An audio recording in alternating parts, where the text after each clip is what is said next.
I've always believed in making my own way, so living solo in this bustling city, just a stone's throw from where I work as an editor at a large book publishing, has been perfect for me.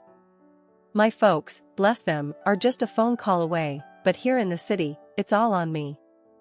This one Saturday, needing a break from the usual, I decided to swap out manuscripts for some fresh air and headed to the nearby park.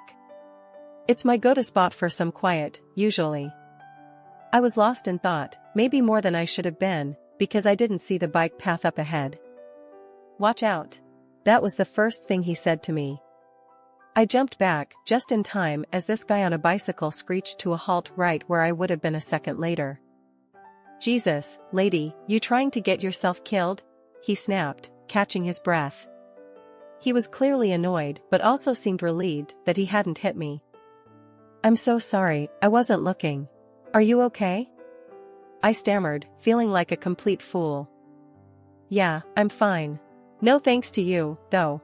You gotta watch where you're going." His tone was harsh, but his concern seemed genuine. I know. I just zoned out.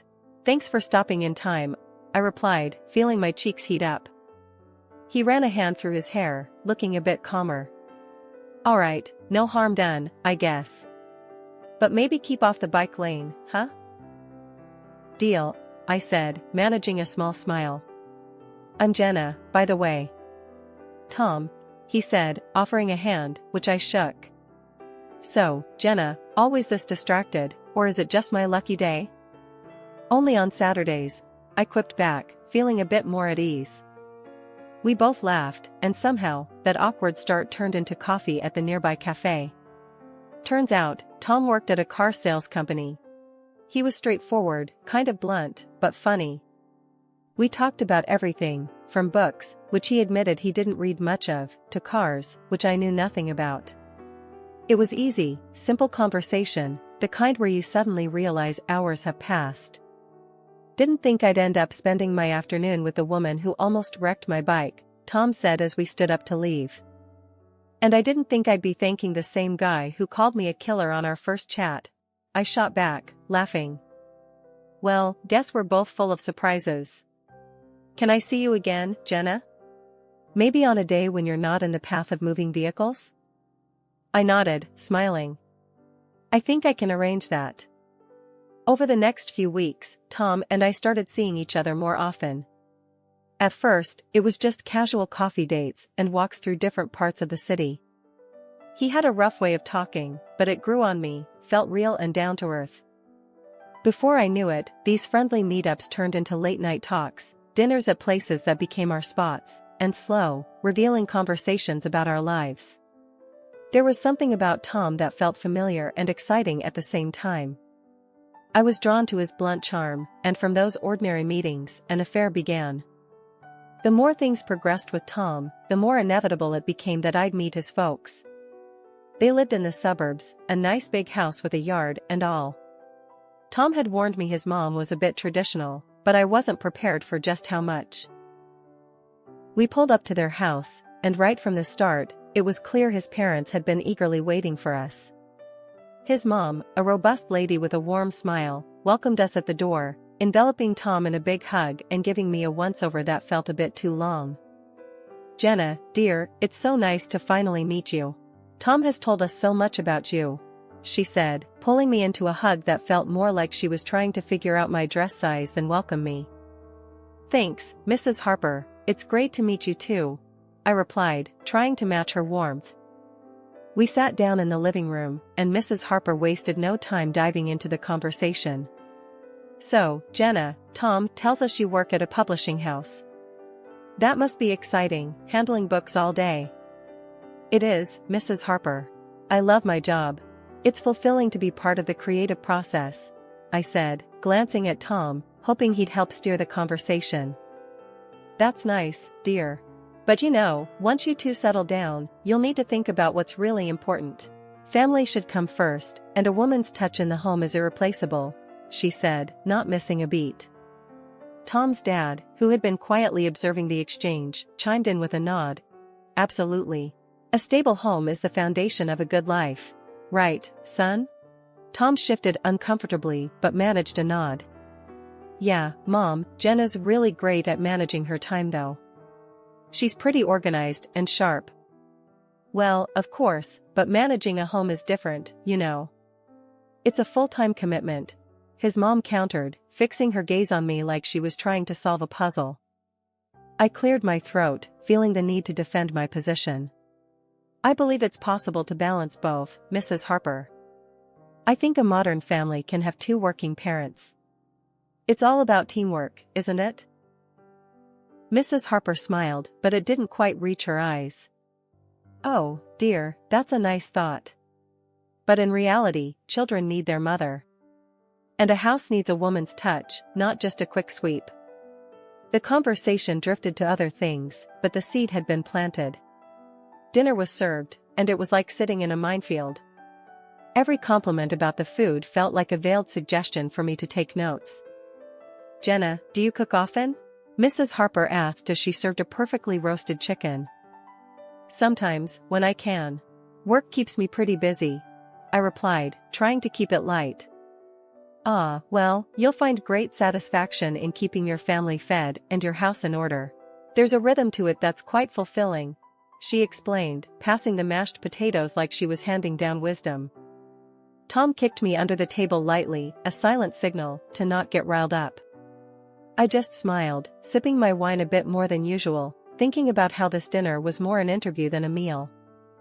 Tom and I decided to tie the knot after a year of dating. Despite the reservations I had from meeting his parents, love, as they say, makes you hopeful. We planned a modest wedding, just close family and friends, nothing fancy, just how we both wanted it, or so I thought. The wedding day was a blur of smiles, flowers, and a small crowd of well-wishers at a local community hall we'd booked. It was quaint, draped in simple decorations, and there was an air of excitement, or maybe that was just my nerves. The ceremony was short and sweet. We exchanged vows, rings, and a kiss that sealed the deal. Everyone clapped, and it felt right, at that moment at least. At the reception, while we were munching on finger food, Tom leaned over and said, "So, I was thinking about our next steps, about moving into a bigger place." I nodded, munching on a celery stick. Sure, we talked about needing more space. What did you find? There's this great apartment, bigger and really nice. It's actually near where I grew up, he added, watching my reaction closely. Near your parents? I asked, trying not to sound too concerned. Yeah, it's convenient, and Mom and Dad would be thrilled to have us close by. Plus, Dad mentioned he could help us out with the rent for a bit. I paused, thinking about the constant visits from his mom I'd have to endure. That's generous. But, Tom, you know how I value our independence. I don't want to feel like we're not on our own. Tom squeezed my hand. I get it, Jenna, but think about it. It's a good financial move, and it'll be nice to have family nearby, you know, for when we decide to start our own. I wasn't convinced, but decided to give it a shot. Okay, we can try it. But if it feels too crowded, we need to reconsider, all right? Deal. Tom smiled, and we went back to entertaining our guests. Moving in was a hassle. The apartment was indeed spacious and had a lovely view of a nearby park, but it was also a 40-minute drive from my work, which added to my daily commute. Tom's parents, true to form, were over often. His mom came by with housewarming gifts, which were really just ways to imprint her taste on our decor. Jenna, dear, I brought you some nice curtains, much better than those drab ones you picked out, she said one afternoon, holding up a garish set of floral curtains. Thanks, Mrs. Harper, but I actually like the ones we have. I tried to keep my tone light. Oh, but these will brighten up the living room so much more, she insisted, already walking over to change them. The tension was palpable each time she visited, and I felt like I was walking on eggshells in my own home. Tom did his best to mediate, but it was clear that his idea of close to family and mine were worlds apart. Over time, the topic of how we should live our lives began cropping up more frequently. Tom increasingly expressed his preference for traditional family roles. Jen, think about it. You managing the home, me bringing in the cash, it just makes sense, he'd argue, his voice firm as if that settled the matter. But look at this, I'd respond, pulling up our budget on my laptop. 2 incomes, especially now with everything that's going on, pandemics, economic dips, it just makes more sense. We're more secure this way. Tom would shake his head, clearly frustrated. That's not how a family should work. It's not just about money, Jenna. But it is about stability, Tom. And us both working doesn't mean we can't have a great home life. I tried to reason, but it felt like talking to a wall. Meanwhile, Mrs. Harper practically turned our apartment into her second home. She was over all the time, and every visit felt like an inspection. Jenna, you're not thinking of staying in that job forever, are you? She'd start as soon as she walked in. I'd barely have my coat off, and there she was, questioning my life choices. I actually enjoy my work, Mrs. Harper. It's important to me, I'd say, trying to keep my voice steady and polite. She'd tisk and start prowling around the apartment, her fingers sliding over surfaces, looking for dust. Well, if you were home more, maybe this place would be cleaner, she'd say, holding up her dusty finger like it was evidence in a trial. It's clean enough. We live here, it's not a museum, I'd shoot back, feeling my patience thinning. But she'd already be on to her next inspection point, flinging open the refrigerator to critique my grocery choices. This isn't enough food for a healthy meal. And look at these leftovers, don't you cook fresh? She'd complain, her nose wrinkling in disapproval. I tried talking to Tom about it. Your mom is overstepping, and it's stressing me out. I can't keep up with her expectations. Tom, ever the peacemaker, would sigh. She's just trying to help, Jenna. Maybe if you were home more, things wouldn't be so tense. One evening, after a particularly hard day at work, I came home to find Tom in a foul mood. This place is a mess, Jenna. And dinner's it's not up to par, he said, poking disdainfully at the pasta I had whipped up. I'm doing my best, Tom. I'm working full-time and trying to keep up with the house. But it's never good enough for you, or your mom, I snapped, frustration boiling over. Well, maybe if you weren't trying to do both, you'd actually do one right, he shot back, his words sharp and cutting. I was taken aback. Are you saying I need to choose between my job and our home? If you can't handle both, then yes. Maybe you should just be a housewife. Honestly, if things don't change, I don't see how this can work out, he threatened, his tone cold and serious. I felt a chill run down my spine. The man I loved was giving me an ultimatum that felt like a noose tightening around my neck. Be a housewife or bust.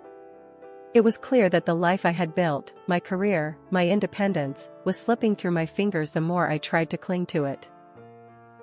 The tension in our home was thick enough to cut with a knife. Tom and I were at a breaking point over my career and our lifestyle. I loved him deeply, so I made a choice that I thought could smooth things over. I went to my boss and laid it out. I was quitting to be a full-time housewife. My boss was shocked, disappointed even. He knew how much my career meant to me. But then he offered a lifeline, remote work. I could still edit, only from home.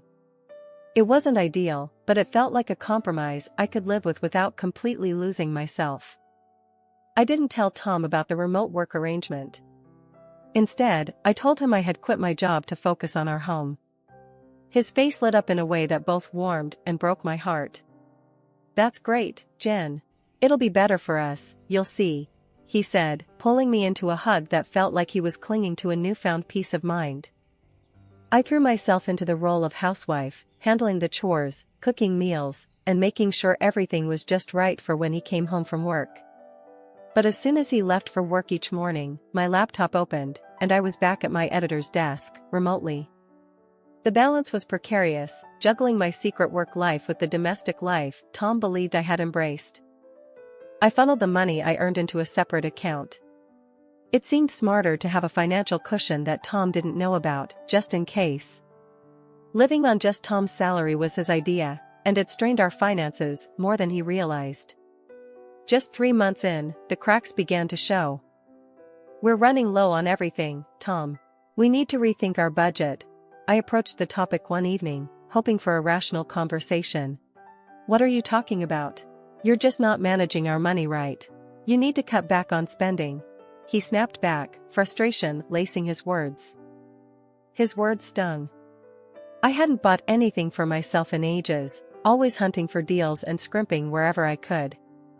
I've been as frugal as possible. "It's not enough," I insisted, my voice tight with hurt. The next day, as if on cue, Mrs. Harper showed up at our door. "Tom told me you're having trouble with the budget. Let me show you how to shop properly," she declared, her tone brooking no argument. The following days were a crash course in extreme penny pinching. She dragged me to the store, pointing out the cheapest items, many of which were of questionable quality. "These are what you should be buying, Jenna. None of that fancy stuff," she instructed, her voice harsh as if I was a wayward child. She even showed me how to dilute dish soap to make it last longer, her eyes sharp. "You'll learn to make do with less. It's good for you," she said, nodding to herself more than to me. Every receipt was scrutinized, every expenditure questioned. "Why did you buy this? You don't need to be traveling around when there's work to be done here," she scolded when she saw a bus ticket stub. It was more than just saving money, it felt demeaning, like I was under constant surveillance. Living this way, under the strict rules dictated by Tom and enforced by his mother, was stifling. One afternoon, I locked myself in the bedroom and called my mom. "Mom, I don't know what to do anymore," I started, my voice cracking a bit as I explained how Mrs. Harper had been teaching me to stretch every dollar to the extreme, making me feel like I was living in the Great Depression. "That's not normal, Jenna," my mom said firmly. "You're supposed to be partners. It sounds like she's trying to control everything. And Tom should not be letting this happen." I sighed, feeling a small wave of relief just hearing her say it. "I know, Mom. It's just so hard. I try to stand up for myself, but it always turns into a huge fight." Just as I was about to say more, the bedroom door swung open. Tom stood there, his face twisted in anger. He had overheard me. Without a word, he marched over, grabbed the phone from my hand, and ended the call. "A wife shouldn't be complaining about her husband and mother-in-law like some kind of traitor," he snapped, his voice cold and harsh. I was stunned. "Tom, I was talking to my mom. I needed someone to talk to." "That doesn't give you the right to badmouth us. Especially not to your mother," he retorted, his eyes narrowing. The argument spiraled from there, voices raised, words that couldn't be taken back. In a huff, Tom stormed out, slamming the door behind him. He was gone for the rest of the day, leaving me alone with my thoughts, which were a tangled mess of sadness and frustration. It was well past midnight when I heard the key turn in the lock. Tom stumbled in, reeking of alcohol. His usual stern demeanor was replaced by a sloppy, cruel drunkenness. "I should have listened to my mom. She warned me about marrying someone like you," he slurred, his words like daggers. I stood up, my own anger rising. "Tom, you're a grown man. Stop letting your mother run our lives. You don't need her approval for every little thing." That seemed to set him off even more. "If you're so unhappy, why don't you just leave?" he yelled, stepping close, his voice booming in the confined space of our apartment. "It's 3 a.m., Tom. It's not safe," I replied, trying to reason with him, even as my voice shook. "I don't care. Get out," he shouted, not even looking at me. I hesitated only for a moment before I started to pack the essentials, my phone, some clothes. When I went to grab my wallet, Tom snatched it from my hands. "I earned this money, Jenna. You have no right to it," he said, venom in his tone. Panic surged through me, but then I remembered my own account, my secret safety net. I called a taxi and left without looking back, Tom's angry shouts fading behind me as I closed the door. I found a temporary shelter in a nearby hotel. The morning after leaving Tom, I was up early, my mind racing with all that needed to be done. The first stop was a lawyer's office. It was a small, unassuming place, but the lawyer, Mr. Edwards, was sharp and kind. He listened as I laid out everything that had happened, nodding in understanding. We'll get the divorce papers drawn up right away. You have rights, Jenna, and we'll make sure you're protected, Mr. Edwards assured me, his voice firm and confident. Armed with my newly drafted divorce papers, I returned to the apartment where Tom and I had lived. The place was silent, the remnants of last night's chaos evident in the strewn bottles and Tom's snoring form on the couch. He hadn't even made it to the bedroom. I began packing my things quickly, stuffing clothes, books, and personal items into boxes and bags. The reality of leaving this chapter behind felt both liberating and heavy. As I zipped up the last suitcase, Tom stirred on the couch. Jenna? Hey, can you grab me a beer? He mumbled, still half asleep, not even noticing the suitcases. Instead of a beer, I placed the divorce papers on the coffee table in front of him. Here's what I can give you, I said, my voice steady. Tom blinked, slowly coming to. He picked up the papers, scanning them, a smirk appearing on his face. What's this? You're serious? Come on, Jen. You'll come back. Just say sorry to me and my mom, promise to follow the rules, and we can forget all this. I couldn't help but laugh, a short, bitter sound. No, Tom. I'm not coming back. Not now, not ever. This is goodbye. I left the apartment, the door closing behind me with a click that sounded like the locking of my past. I moved into a rented apartment that afternoon, a small place, but mine alone. Returning to work full-time at the office felt like stepping back into a world where I was in control. The familiar buzz of the office, the clack of keyboards, and the scent of coffee brewing, everything reminded me why I loved my job. I also reconnected with my friends and my parents, rebuilding the bridges that had been strained during my turbulent marriage. Catching up over long dinners and weekend brunches, I shared laughs and stories, feeling the strength of these relationships that had weathered so much. One late afternoon, as I was wrapping up a manuscript, my phone buzzed. Glancing at the screen, I saw a name I hadn't expected, Claire, a close friend from the city who had been my sounding board through the worst of times. Hey Claire, what's up? I answered, smiling as I heard her enthusiastic voice. Jenna, I'm so glad I caught you. Listen, a few of us are getting together this weekend at that new cafe downtown. You have to come. It's been ages, and everyone's dying to see you. The cafe meetup turned out to be just what I needed. Laughter, updates, and a gentle nudge back into the social world. It felt good to be among friends, to share stories and listen to theirs, feeling the camaraderie that I'd missed. As the gathering wound down, Claire caught me by the arm as we were leaving. Hey, how are you really doing, Jen? She asked, her gaze piercing, but kind. I took a deep breath, letting the truth surface. I'm getting there, Claire. It's been tough, but I think I'm finally moving forward for real. A few months into my new old life, my phone rang while I was reviewing a particularly challenging manuscript. The screen flashed Tom's name. Taking a deep breath, I answered, my voice cool and collected. Jenna, hey, I need to talk to you. Tom's voice came through, hesitant and a bit desperate. What is it, Tom?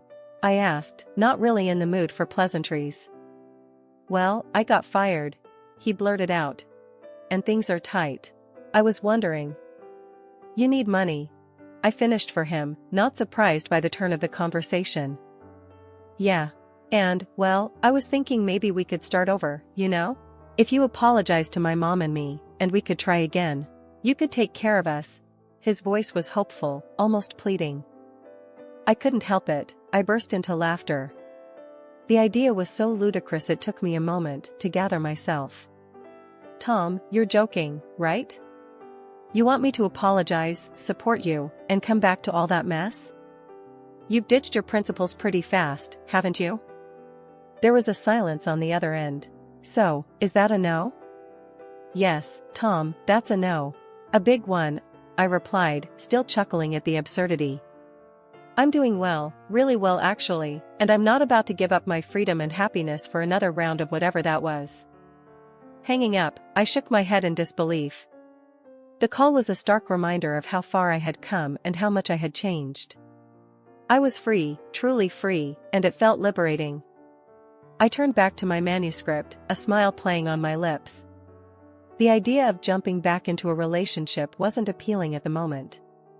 I was enjoying my independence too much, savoring the peace that came with it.